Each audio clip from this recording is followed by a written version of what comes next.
I would like to open a Bible verse before po talakayin natin in summary ang nangyari kahapon kay Orly Gutesa's testimony. Isaiah 40 verse 29. God gives strength to the weary and increases the power of the weak. Kung maisip natin, hindi natin maintindihan ang miracle and goodness ng Diyos na akala natin wala na talagang mangyayari sa mga investigasyon na yan. And if we have seen it, Senator Marcoleta was so disappointed and frustrated kasi nga si Diskaya din na downplay na even if this couple had mentioned Zaldico and Romualdez getting 25 to 30% of the project costs, hindi lang sa flood control kundi sa ibang mga infrastructure. So, from out of the blue, si former Congressman Mike Defensor ay nakipagkita po with this witness, Orly Gutesa, kay Senator Marcoleta. Imagine mo a million people na alam naman natin na may nangyayari talaga. Kaya lang walang isang soul who would witness the real happening sa or circumstances doon sa pag-deliver ng kapirahan. And now, we would anticipate sisiraan po si Orly Gutesa. Nakita niyo kaagad ang response ni Erwin Tulfo na dinidiscredit niya ang pagkatao agad ni Orly Gutesa. And in fact, he said, galing ito sa Malacanang yung doucher or bakit daw palipat-lipat ng mga employment at hindi nagtatagal si Gutesa sa kanyang mga employer when he was still in the Marine. And ang nakakalungkot sa lahat, itong supposedly nag-notarize na abogada ay categorically dinideny daw niya na siya ang nag-notarize. The name is Attorney Pitsi Rose Espera. So, alam natin na pag binangga mo ang isang powerful na mga tao, ay nako, i-anticipate natin na nakakatakot. But this courageous soul na Orly Gutesa ay ibinigay ng Diyos, It's a marvelous work and wonder how one who had the real circumstance in real time, nakita niya yung paglilipat ng mga kaperahan na yon.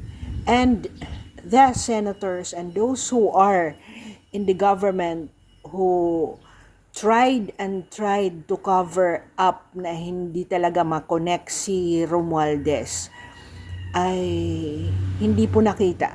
They did not see it coming yesterday, and saludo po ako talaga kay Congressman Mike Defensor at kay Senator Marcoleta for paving the witness to come into open. At sana makaberan siya ng power ng Diyos na hindi bumaliktad at napaka-forthright po, walang kasinungalingan. And before this, alam nyo, gusto nang isara ni Soto ang investigation because they could not anymore stop. Ayan, nag-manifest ang katotohanan. Sa Monday po ay tatalakayin ang pag-uwi ni FPRRD. Ewan ko na naman dahil dito sa yang nangyari dito sa kay Orly Gutesa kung pagkukwentuhan na naman nila na hindi pa uwiin with the president, at saka sana ibigay na lang yung pag-uwi na yan, and give peace a chance. Huwag na sumisilakbo po ang mga puso ng tao. And we know that from out of nowhere, another person will testify. Kasi naiwan na po tayo ni Saldico. Wala na siya. From USA, nagpunta ng Asia, tapos nagpunta po siya ng Madrid, Spain. So, nakita po siya ng mga tao na Pilipino doon, at bakit hindi po naka-hold departure din si Romualdez, itong Eric Yap.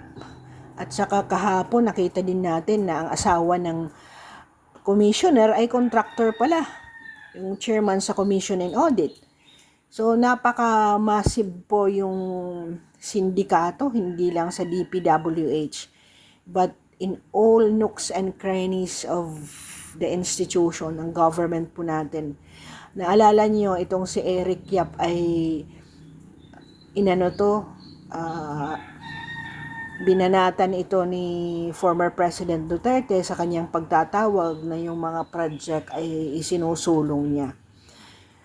Nakita din natin na si Henry Alcantara ay binigyan ng papel ni Boying Remulla, na originally hindi naman siya katabi ni Boying Remulla, pinalipat siya ni Lacson.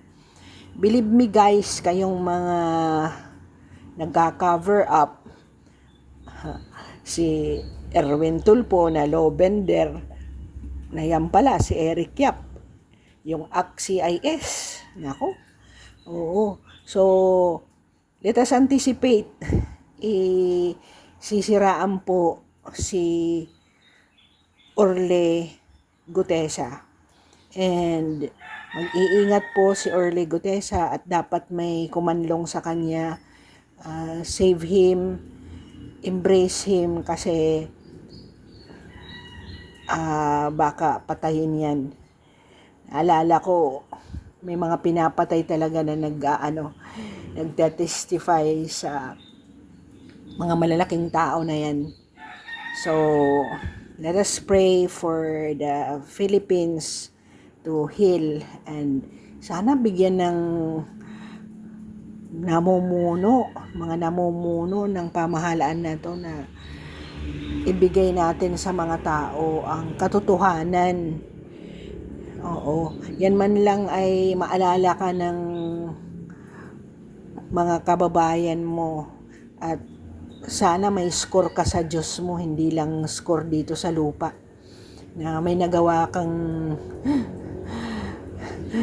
maayos sa buhay mo. May the force of God be upon them and touch their hearts. Wala na. Surrender na tayo lahat. But look at the power of God, the marvelous work and wonder of God. From out of nowhere, somebody really testified against these scrupulous persons. Today, we lift all these worries and fear in the name of Jesus Christ. Amen.